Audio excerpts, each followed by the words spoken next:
शादी को कुछ ही समय हुआ था और आज काम वाली भी नहीं आई, इसीलिए सेलू बर्तन धोने लगी। धोते धोते उसके हाथ से कांच का कप नीचे गिरकर टूट गया। कप टूटते ही वह डरने लगी कि उसकी सास अब जलील कठी सुनाएगी।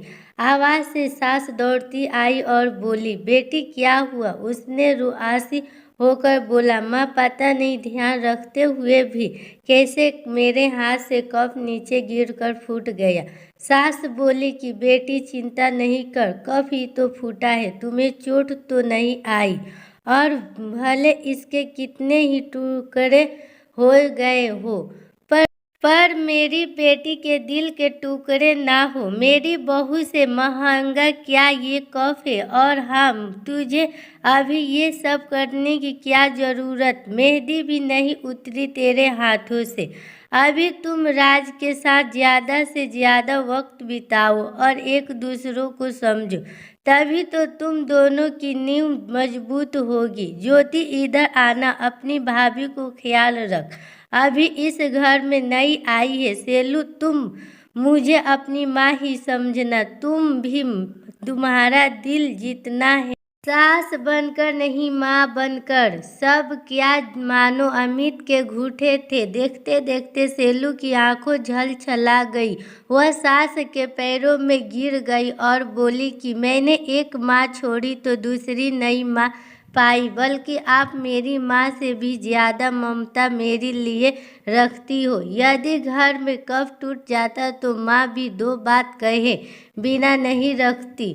रात को सेलू की नींद ही उड़ गई।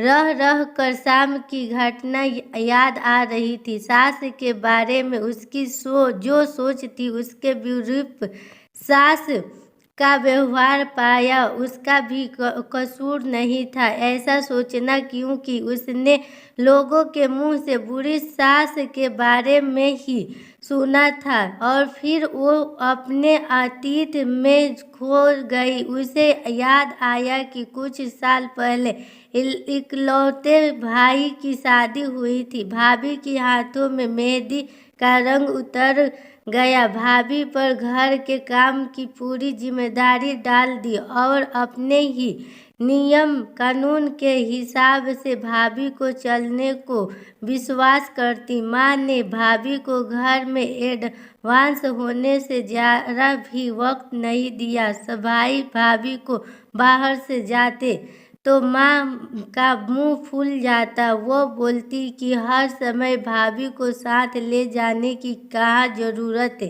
कभी कभी भाभी को खुली हंसी हंसते नहीं देखा। समय को साथ भाभी के सहना छोड़ दिया। फिर हर रोज घर झगड़ा होने लगा। एक दिन भाभी के हाथ से कांच का गिलास नीचे गिरकर टूट गया। माँ चिल्लाने लगी कि कितना कीमती गिलास फोड़ दिया, रोज इतना माल खाती हो, उसकी शक्ति कहाँ गई? अपने मायके में गिलास फोड़ा होता तो मालूम चलता कोई भी काम ठीक से नहीं होता, ना जाने कहाँ ध्यान रखता। भाभी भी कड़वा कर बोल दी कि हाँ, मैं तो बैठी बैठी खाती हूँ, आप तो खड़ी खड़ी खाती है।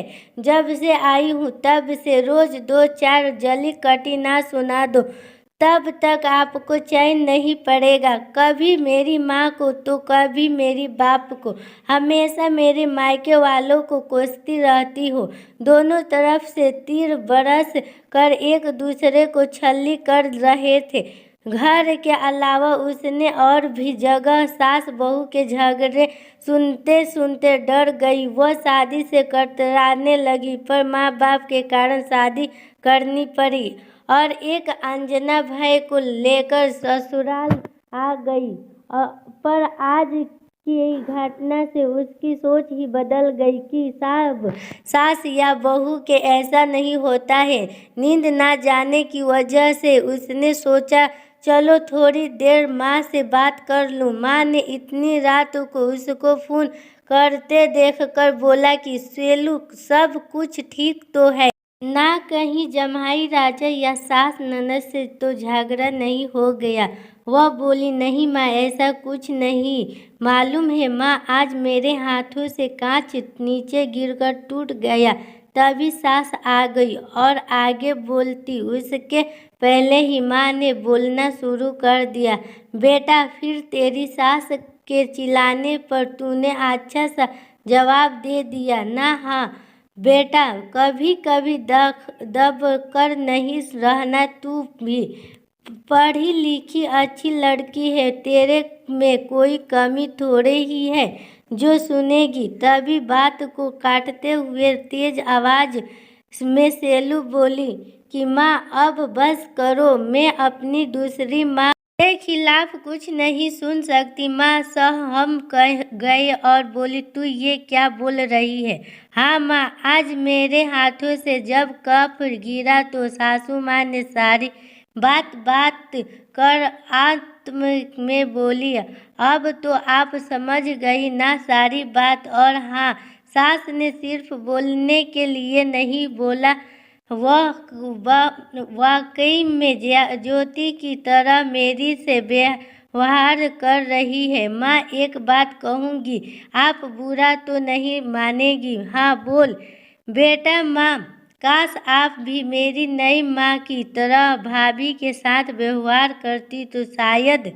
भैया भाभी अलग घर में नहीं होते माँ। मेरी सास ने शुरू से ही अपने प्रेम से नींव मजबूत कर ली, तो उस पर टीका परिवार में मजबूती कैसे नहीं आएगी? आज माँ को महसूस हो रहा था कि वो नहीं बल्कि सेलू उसकी माँ बनकर उसे अच्छी सीख दे रही है।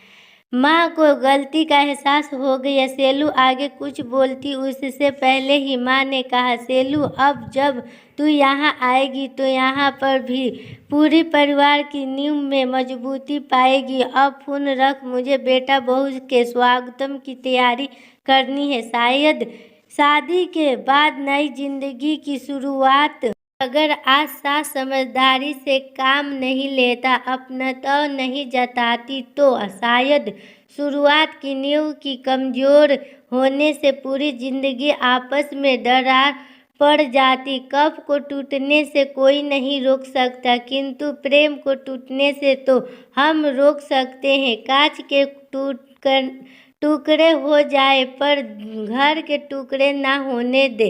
घर में प्रेम का वातावरण बनाए रखे, एक दूसरे के सम्मान को समझे, इज्जत करे तो घर स्वर्ग बन जाएगा।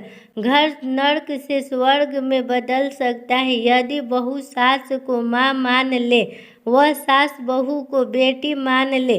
दृष्टि बदलने से सृष्टि बदल जाएगी।